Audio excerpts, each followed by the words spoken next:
Bonsoir, merci d'être avec nous sur Journal de guerre. Au 63e jour de la guerre entre le Hamas et Israël, voici ce qu'il fallait retenir de la journée à 19h30.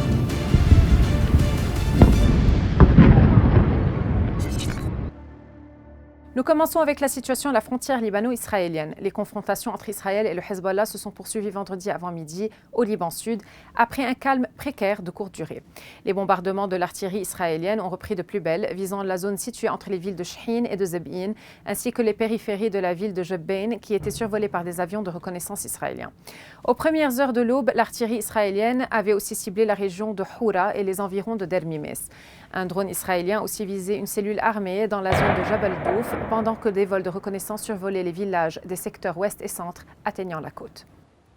Le bilan humain depuis le début de la guerre à 19h30 heure de Beyrouth. Du côté israélien, 1200 morts sont officiellement recensés par l'État hébreu depuis début novembre, un chiffre qui n'a pas changé selon les données publiées par le ministère des Affaires étrangères israélien. Du côté de Gaza, le ministère de la Santé a recensé plus de 16 000 morts parmi les Palestiniens depuis le 7 octobre.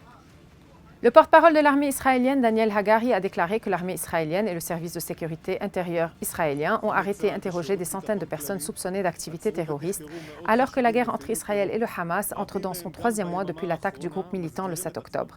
Les forces israéliennes intensifient la lutte, a déclaré M. Hagari lors d'un point de presse, alors que des combats urbains intenses se déroulent dans les principales villes de Gaza. Nous attendons d'Israël une adaptation de son action militaire afin d'alléger les souffrances des civils et de permettre une plus grande aide humanitaire, a déclaré la ministre allemande des Affaires étrangères, Annalena Baerbock, lors d'une conférence de presse en marge de la conférence sur le climat COP28 à Dubaï.